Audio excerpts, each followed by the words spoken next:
കുസാറ്റിൻ്റെ 2024 CAT exam CUSAT admission ടെസ്റ്റിൻ്റെ admit card release ചെയ്തിട്ടുണ്ട്. Admit card എങ്ങനെയാണ് ഡൗൺലോഡ് ചെയ്യേണ്ടത് എന്നുള്ള ഡീറ്റെയിൽ ഒക്കെ തൊട്ട് മുമ്പ് ഞാനൊരു വീഡിയോ ഓൾറെഡി കമ്മ്യൂണിറ്റിയിൽ ഇട്ടിരുന്നു. അതിൽ ഞാൻ പറഞ്ഞിട്ടുണ്ട്. ഇനിയിപ്പോൾ ഞാൻ പറയുന്നത് എക്സാമിൽ ശ്രദ്ധിക്കേണ്ട കാര്യങ്ങളാണ്. അതായത് ഈ എക്സാമിന് നിങ്ങൾക്ക് ഞാൻ നേരത്തെ പറഞ്ഞതുപോലെ നിങ്ങൾ ആ ലോഗിൻ ഐ ഡിയിൽ കയറിയാൽ നിങ്ങൾക്കൊരു പ്രൊവിഷണൽ അഡ്മിറ്റ് കാർഡ് കിട്ടും. അപ്പോൾ ഈ അഡ്മിറ്റ് കാർഡിൻ്റെ പ്രത്യേകത അതിൽ ഫസ്റ്റ് പേജിൽ തന്നെ അഡ്മിറ്റ് കാർഡിൻ്റെ ഫസ്റ്റ് പേജിൽ തന്നെ നിങ്ങളുടെ രജിസ്ട്രേഷൻ നമ്പർ ഉണ്ടാവും. അതേപോലെ കുട്ടിയുടെ പേരുണ്ടാവും, റോൾ നമ്പർ ഉണ്ടാവും, കുട്ടിയുടെ അഡ്രസ്സ് ഉണ്ടാവും, പിൻകോഡ് ഉണ്ടാവും, ടെസ്റ്റ് സെൻറ്റർ എവിടെയാണ് നിങ്ങൾക്ക് എക്സാം എന്നുണ്ടാവും, ടെസ്റ്റ് സെൻറ്റർ കോഡ് ഉണ്ടാവും, ടെസ്റ്റ് വെന്യൂവിൻ്റെ അഡ്രസ്സും ഉണ്ടാവും. അതായത് നിങ്ങൾക്ക് എവിടെയാണ് എക്സാം എഴുതേണ്ടത് എന്നുള്ളതിൻ്റെ ഫുൾ ഡീറ്റെയിൽ അഡ്മിറ്റ് കാർഡിൻ്റെ ടോപ്പിൽ തന്നെ ഉണ്ടാവും. റൈറ്റ് സൈഡിൽ നിങ്ങളുടെ ഫോട്ടോ ഉണ്ടാവും, നിങ്ങളുടെ സ്പെസിമെൻ സിഗ്നേച്ചറും ഉണ്ടാവും. അപ്പോൾ ഇതിലൊക്കെ എന്തെങ്കിലും തർക്കങ്ങളുണ്ടെങ്കിൽ, അതായത് പേരിൽ ചെറിയ മിസ്റ്റേക്കോ അല്ലെങ്കിൽ ഫോട്ടോയിൽ ക്ലാരിറ്റിയോ ഒക്കെ പ്രശ്നങ്ങളുണ്ടെങ്കിൽ ഞാൻ അതിൻ്റെ ഡീറ്റെയിൽ പറയാം. അപ്പോൾ അങ്ങനെയുള്ളവർ ചെയ്യേണ്ട കാര്യങ്ങൾ കൂടി ഞാൻ കൂടെ ഓർമ്മിപ്പിക്കും.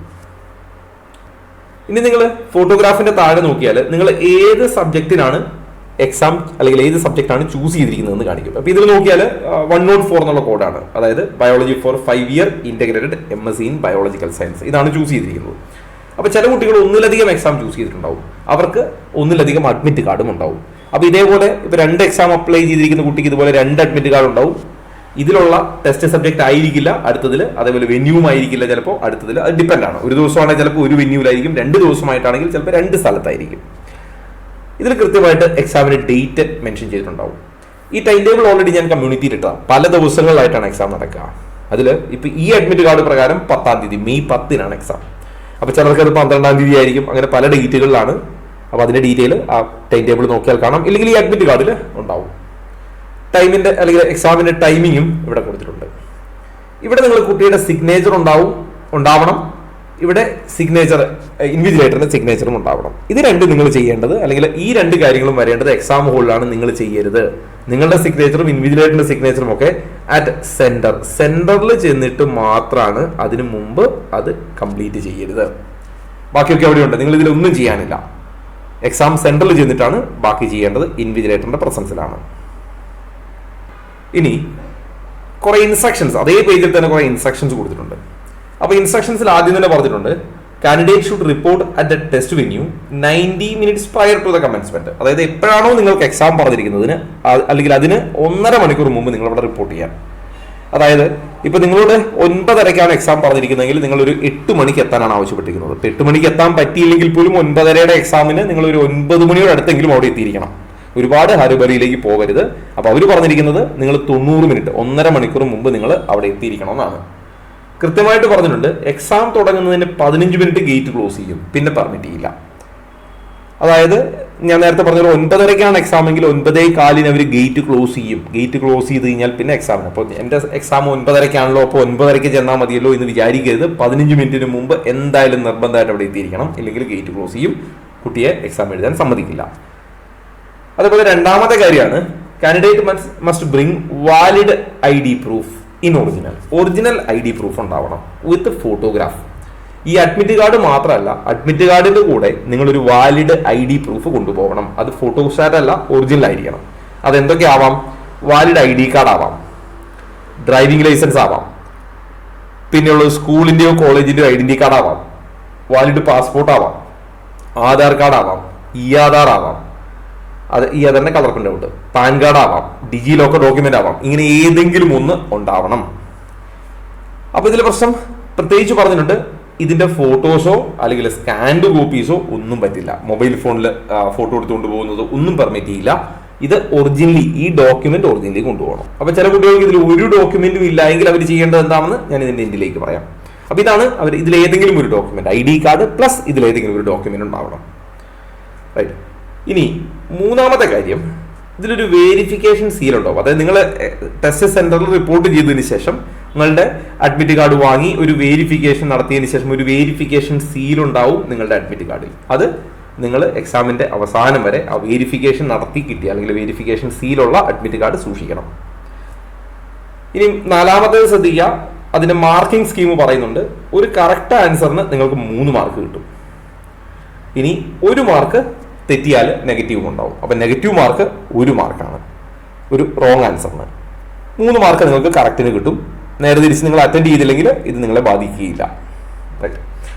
അതേപോലെ 5ാമത് പറഞ്ഞിരിക്കുന്നത് നിങ്ങളുടെ അഡ്മിറ്റ് കാർഡിൽ ഇപ്പോൾ പേരിലോ അങ്ങനെ എന്തെങ്കിലും ഒരു ബുദ്ധിമുട്ട് നിങ്ങൾക്ക് തോന്നിയാൽ മാക്സിമം നേരത്തെ, അതായത് എക്സാം തുടങ്ങുന്നതിന് മുമ്പ് അല്ലെങ്കിൽ എക്സാമിന് ഇപ്പോൾ ഇന്ന് നിങ്ങൾ അഡ്മിറ്റ് കാർഡ് എടുക്കുമ്പോഴാണ് എന്തെങ്കിലും എറർ കാണുന്നതെങ്കിൽ നിങ്ങൾ നിർബന്ധമായിട്ടും കുസാറ്റിന്റെ ടോൾ ഫ്രീ നമ്പറിൽ വിളിച്ച് അത് ഇൻഫോം ചെയ്യുക. അവരതിനുള്ള സൊല്യൂഷൻ പറയും.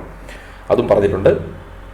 6ാമത്തെ കാര്യം, ഈ അഡ്മിറ്റ് കാർഡ് കിട്ടി എന്നുള്ളത് കൊണ്ട് നിങ്ങൾക്ക് അഡ്മിഷൻ കിട്ടണമെന്ന് നിർബന്ധമില്ല. ക്രൈറ്റീരിയ ഒക്കെ മുമ്പ് നമ്മൾ വീഡിയോയിൽ പറഞ്ഞതാണ്. അപ്പോൾ ഇതൊരു എക്സാമിന് മാത്രമാണ് നിങ്ങളെ പെർമിറ്റ് ചെയ്യുന്നത്. നിങ്ങൾ എക്സാമിന് മുമ്പ് കൊടുത്ത ഡീറ്റെയിൽ ഞാൻ ഹയർ സെക്കൻഡറി പാസ്സാണ് അല്ലെങ്കിൽ ഇത്ര മാർക്കുണ്ട് എന്നുള്ളതൊക്കെ പിന്നീടാണ് നമ്മൾ തെളിയിക്കേണ്ടത്. അപ്പോൾ ഇപ്പം നിലവിൽ എക്സാം എഴുതുന്നതിന് പ്രശ്നങ്ങളില്ല. പക്ഷേ അഡ്മിഷൻ നിങ്ങളുടെ ബാക്കി നിങ്ങൾ കൊടുത്ത ഡോക്യുമെന്റ് ഒക്കെ വാലിഡ് ആണെങ്കിൽ മാത്രമാണ് നടക്കുക. അപ്പോൾ ഇത്രയും കാര്യങ്ങളാണ് മെയിൻ ആയിട്ട്. ഇപ്പോൾ ബാക്കിയുള്ള കാര്യങ്ങളൊക്കെ നോർമലി നിങ്ങളത് വയലേറ്റ് ചെയ്താലുള്ള പ്രശ്നങ്ങളൊക്കെയാണ്. അത് അത്ര പ്രശ്നമല്ല. കാരണം വെച്ചാൽ അത് നോർമലി സംഭവിക്കാത്തൊരു കാര്യമാണ്. അപ്പോൾ എക്സാമുമായിട്ട് ശ്രദ്ധിക്കേണ്ട കാര്യങ്ങൾ ഞാൻ ഓൾമോസ്റ്റ് ഓർമ്മിപ്പിച്ചു. ഇനിയും കുറേ ഇൻസ്ട്രക്ഷൻസ് ഉണ്ട്. നിങ്ങളുടെ അടുത്ത പേജിൽ, അതായത് അഡ്മിറ്റ് കാർഡിന്റെ സെക്കൻഡ് പേജിലേക്ക് നോക്കിയാൽ കുറേ ഇൻസ്ട്രക്ഷൻസ് ഉണ്ട്. ഇതിൽ ആദ്യത്തെ ഇൻസ്ട്രക്ഷൻസ് ഓൾറെഡി നമ്മൾ ഫസ്റ്റ് പേജിൽ തന്നെ പറഞ്ഞു പോയ കാര്യങ്ങളാണ്. ഇനി ഇതിൽ അഡീഷണലി പറഞ്ഞിരിക്കുന്ന കാര്യങ്ങൾ നോക്കാം. Candidates who do not possess any of the identity proof mentioned above, അതായത് തൊട്ട് മുമ്പത്തെ പേജിൽ പറഞ്ഞിരിക്കുന്ന വാലിഡ് ഐ ഡി പ്രൂഫുകൾ, അതായത് ആധാർ കാർഡ്, പാൻ കാർഡ്, അങ്ങനെ ഏതെങ്കിലും ഒരു ഡോക്യുമെന്റ് ഉണ്ടാവണമെന്ന് പറഞ്ഞു. അങ്ങനെ ഒരു ഡോക്യുമെന്റ് നിങ്ങൾക്ക് ഇല്ല എങ്കിൽ നിങ്ങൾക്ക് എന്ത് ചെയ്യാം? ഒരു ഐഡന്റിറ്റി സർട്ടിഫിക്കറ്റ് ക്രിയേറ്റ് ചെയ്യാം. ഒരു ഐഡന്റിറ്റി സർട്ടിഫിക്കറ്റ് നിങ്ങൾക്ക് ഡ്യൂപ്ലിക്കേറ്റ് ക്രിയേറ്റ് ചെയ്യാം. അപ്പോൾ അതിൽ കുട്ടിയുടെ ഫോട്ടോയും സിഗ്നേച്ചറും ഒക്കെ അതിലുണ്ടാവണം. ഒരു ഗസറ്റഡ് ഓഫീസറോട് അറ്റസ്റ്റ് ചെയ്ത് വാങ്ങുകയും വേണം. ഓക്കെ.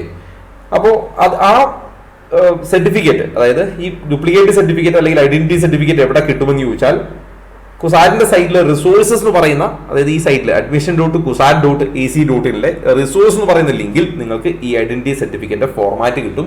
അത് ഡൗൺലോഡ് ചെയ്യുക, അതിൽ നിങ്ങളുടെ ഫോട്ടോ പേസ്റ്റ് ചെയ്യുക, സിഗ്നേച്ചർ ഒക്കെ ഇടുക, ഡോക്യുമെന്റ് ഒക്കെ ഫിൽ ചെയ്യുക, ഒരു ഗസറ്റഡ് ഓഫീസറോട് അറ്റസ്റ്റ് ചെയ്ത് വാങ്ങുക. ഗസറ്റഡ് ഓഫീസറിന്റെ പ്രസൻസിൽ നിങ്ങൾ അതിൽ ആ ഫോട്ടോയ്ക്ക് കുറുകെ സൈൻ ചെയ്യുകയും വേണം. അപ്പൊ ഇത്രയും കാര്യങ്ങളാണ് നിങ്ങൾക്ക് ഒരു identity proof in duplicate create ചെയ്യണമെങ്കിൽ അവർ ആവശ്യപ്പെടുന്ന കാര്യങ്ങൾ. ഈ ഒരു ഡോക്യുമെന്റ് നിങ്ങൾക്ക് ഇല്ലെങ്കിൽ ചെയ്താൽ മതി. ഡോക്യുമെന്റ് നിങ്ങളുടെ കയ്യിലുണ്ടെങ്കിൽ ആ ഡോക്യുമെന്റ് തന്നെ ഉപയോഗിക്കാം. ഇനി അതേപോലെ പറഞ്ഞിരിക്കുന്ന മറ്റൊരു കാര്യമാണ്, നിങ്ങൾക്ക് എന്താണ് എക്സാം ഹോളിൽ കൊണ്ടുപോകാൻ പറ്റുക? 1 നിങ്ങളുടെ അഡ്മിറ്റ് കാർഡ്, 2 നിങ്ങളുടെ ID പ്രൂഫ്, 3ാമത്തേത് നോർമൽ ബ്ലൂ അല്ലെങ്കിൽ black ball point pen. Okay. അപ്പോൾ നിങ്ങൾക്ക് എന്ത് കൊണ്ടുപോകാമെന്ന് ചോദിച്ചാൽ ഒരു പെന്ന് കൊണ്ടുപോകണം. അത് ഒരു ബോൾ പോയിന്റ് പെൻ ആയിരിക്കണം, ബ്ലൂ കളർ അല്ലെങ്കിൽ ബ്ലാക്ക് കളർ. ഇത് എക്സാം സെന്ററിൽ ചെന്നതിന് ശേഷം മറ്റൊരാളോട് വാങ്ങാനോ ഷെയർ ചെയ്യാനോ ഒന്നും സമ്മതിക്കില്ല. അപ്പോൾ ഇത് മാത്രം നിങ്ങൾ അതിനുള്ളിൽ കയറ്റും. ഇനി അടുത്ത കാര്യം എന്താണെന്ന് വെച്ചാൽ whose photo or signature is not printed properly. ഇപ്പൊ നിങ്ങളുടെ ഫോട്ടോയോ സിഗ്നേച്ചറോ പ്രോപ്പർലി അല്ല അഡ്മിറ്റ് കാർഡിലുള്ളത്, അതിന് ക്ലാരിറ്റി ഇല്ല അല്ലെങ്കിൽ അത് മനസ്സിലാക്കാൻ പറ്റുന്നില്ല. അങ്ങനെ ഉണ്ടെങ്കിലും എന്ത് ചെയ്യണം? നിങ്ങൾക്ക് നിങ്ങളുടെ അഡ്മിറ്റ് കാർഡിൽ പുതിയ ഫോട്ടോ പേസ്റ്റ് ചെയ്യാം. അത് ഓൾറെഡി ഞാൻ ഇന്നലെ കമ്മ്യൂണിറ്റിയിൽ അതിന്റെ അപ്ഡേറ്റ് ഇട്ടിരുന്നു. അതായത് നിങ്ങളുടെ ഒരു റീസെന്റ് പാസ്പോർട്ട് സൈസ് ഫോട്ടോ നിങ്ങളുടെ അഡ്മിറ്റ് കാർഡിൽ ആ ഫോട്ടോ വരുന്ന സ്ഥലത്ത് നിങ്ങൾക്ക് പേസ്റ്റ് ചെയ്യാം. ഓക്കെ. അല്ലെങ്കിൽ സിഗ്നേച്ചർ ആണെങ്കിൽ സിഗ്നേച്ചർ നിങ്ങൾക്ക് അതിൽ മേലെ ഇടാം. എന്നിട്ട് അത് ഒരു ഗസറ്റഡ് ഓഫീസറോട് അറ്റസ്റ്റ് ചെയ്ത് വാങ്ങണം. മാത്രമല്ല ഈ നിങ്ങൾ അങ്ങനെ ക്രിയേറ്റ് ചെയ്യുന്ന അല്ലെങ്കിൽ അഡ്മിറ്റ് കാർഡിൽ ഫോട്ടോ ഒട്ടിക്കുകയോ അല്ലെങ്കിൽ സിഗ്നേച്ചർ മാറ്റി ചെയ്യുകയോ ചെയ്യുന്നത് ഗസറ്റഡ് ഓഫീസറിന്റെ പ്രസൻസിലായിരിക്കണം. ആളുടെ പ്രസൻസിൽ തന്നെ, അതായത് അറ്റസ്റ്റ് ചെയ്യുന്ന ഓഫീസറുടെ പ്രസൻസിൽ തന്നെ നിങ്ങൾ അവിടെ സൈൻ ചെയ്യുകയും വേണം. ഓക്കെ. അപ്പോൾ ഇത് ആർക്കാണ്? അഡ്മിറ്റ് കാർഡിൽ എന്തെങ്കിലും ഇഷ്യൂസ് ഉള്ള അല്ലെങ്കിൽ അഡ്മിറ്റ് കാർഡിലെ ഫോട്ടോയ്ക്കോ സിഗ്നേച്ചറിനോ ക്ലാരിറ്റി ഇല്ലാത്തവരാണ് ഈ പറഞ്ഞത് ചെയ്യേണ്ടത്. ഇനി അങ്ങനെ ചെയ്യുന്നവർ എന്ത് ചെയ്യണം? ഈ ക്രിയേറ്റ് ചെയ്ത, അതായത് നമ്മൾ മോഡിഫൈ ചെയ്ത അഡ്മിറ്റ് കാർഡ് നിർബന്ധമായിട്ടും ഇൻവിജിലേറ്ററിനെ ഏൽപ്പിക്കണം. അതുകൊണ്ട് ഇതിന്റെ ഒരു കോപ്പി നിങ്ങളുടെ കയ്യിൽ സൂക്ഷിക്കുകയും വേണം. അങ്ങനെ നമ്മൾ മോഡിഫൈ, ഇപ്പൊ അവർ തന്ന അഡ്മിറ്റ് കാർഡ് ആണെങ്കിൽ വലിയ ഇഷ്യൂസ് ഇല്ല, അതിന്റെ ഒരു കോപ്പി നിങ്ങൾ ആദ്യം തന്നെ എടുത്തു വെച്ചേക്കൂ. നിങ്ങളൊരു ഈ പറഞ്ഞ അഡ്മിറ്റ് കാർഡിൽ നിങ്ങളൊരു മോഡിഫിക്കേഷൻ വരുത്തുകയാണെങ്കിൽ, അതായത് ഫോട്ടോയ്ക്ക് ക്ലാരിറ്റി ഇല്ല, അങ്ങനെ എന്തെങ്കിലും മോഡിഫിക്കേഷൻ വരുത്തിയാൽ ആ വരുത്തിയതിന് ശേഷം അതിന്റെ ഒരു ഫോട്ടോ കോപ്പി എടുത്ത് നിങ്ങളുടെ കയ്യിൽ വെക്കുക. ഇത് ഇൻവിജിലേറ്ററിന് കൊടുക്കേണ്ടി വരും. അടുത്ത കാര്യമാണ് ബയോമെട്രിക് ക്യാപ്ചറിങ്. ഫോട്ടോഗ്രാഫിന്റെ അല്ലെങ്കിൽ നിങ്ങളുടെ ഒരു ഫോട്ടോ എടുക്കും, അതേപോലെ ഫിംഗർ പ്രിന്റ് എടുക്കുന്നുണ്ടാവും. അപ്പൊ ഇങ്ങനെയുള്ള ഫ്രിസ്കിംഗ് പ്രോസസ് ഒക്കെ നോർമലി നടക്കും. ഓക്കെ, സാധാരണ ഒരു എക്സാമിന് നടക്കുന്ന പോലെ. അതേപോലെ എക്സാം കഴിയാണ്ട്, എക്സാം കംപ്ലീറ്റ് ആവാണ്ട്, ആ ഡ്യൂറേഷൻ എത്രയാണോ ആ ഡ്യൂറേഷൻ കഴിയാതെ ഒരാളെയും എക്സാം ഹോളിൽ പുറത്തുവിട്ടില്ല. അതുപോലെ തന്നെ ശ്രദ്ധിക്കുക, യൂസ് ഓഫ് ബുക്സ്, ഒരു ബുക്കോ റൈറ്റിംഗ് പാഡോ നോട്ട് ബുക്സോ ലോഗരിതം ടേബിളോ വാച്ച് ഇലക്ട്രോണിക് ഡിവൈസസ് അങ്ങനെ ഒരു സാധനവും ഞാൻ നേരത്തെ പറഞ്ഞ പോലെ നിങ്ങളുടെ അഡ്മിറ്റ് കാർഡും ID പ്രൂഫും പെന്നും അല്ലാതെ ഒരു സാധനം നിങ്ങളെ അതിനുള്ളിലേക്ക് കയറാൻ അല്ലെങ്കിൽ കയറ്റാൻ സമ്മതിക്കില്ല. നിങ്ങൾക്ക് റഫ് വർക്ക് ചെയ്യണമെന്നുണ്ടെങ്കിൽ ബ്ലാങ്ക് ഷീറ്റ് എക്സാം ഹോളിൽ പ്രൊവൈഡ് ചെയ്യും. ആ ബ്ലാങ്ക് ഷീറ്റിൽ നിങ്ങൾ നിങ്ങളുടെ പേരും റോൾ നമ്പറും ഒക്കെ എഴുതേണ്ടതുണ്ട്. മാത്രമല്ല ഈ ഷീറ്റ് നിങ്ങൾ റിട്ടേൺ ചെയ്യുകയും വേണം. പുറത്ത് കൊണ്ടുവരാൻ പറ്റില്ല, റിട്ടേൺ ചെയ്യണം.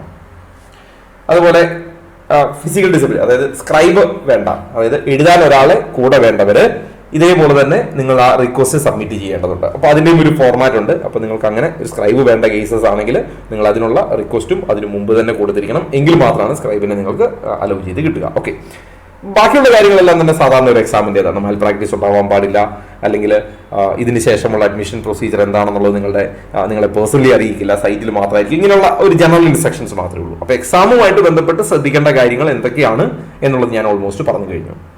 അപ്പോൾ ഇനി ഇതുമായിട്ട് ബന്ധപ്പെട്ട എന്തെങ്കിലും സംശയങ്ങൾ നിങ്ങൾക്ക് ബാക്കിയുണ്ടെങ്കിൽ ഞാൻ ഇതിൻ്റെ എൻഡിൽ എൻ്റെ നമ്പർ കൊടുത്തിട്ടുണ്ട്, അതിലേക്ക് വാട്സപ്പ് ചെയ്താൽ മതിയാവും. ഇതിൻ്റെ താഴെ കമൻറ്റ് ചെയ്താൽ ചിലപ്പോൾ കുറേ കാര്യങ്ങൾ മറുപടി പറയേണ്ടതുണ്ടെങ്കിൽ ടൈപ്പ് ചെയ്യുക. ബുദ്ധിമുട്ടായതുകൊണ്ടാണ് നിങ്ങൾ വാട്സപ്പിൽ ഒരു ഓഡിയോയോ മെസ്സേജോ അയച്ചാൽ അതിന് റിപ്ലൈ തരാം. എൻട്രൻസ് സംബന്ധമായ വാർത്തകളും അപ്ഡേഷനുകളും ഏറ്റവും വേഗം ആധികാരികമായി അറിയാൻ സബ്സ്ക്രൈബ് ചെയ്യുക, ബെൽ ഐക്കൺ അമർത്തുക. ഈ വീഡിയോ മറ്റു സുഹൃത്തുക്കളിലേക്കും ഷെയർ ചെയ്ത് നൽകുക.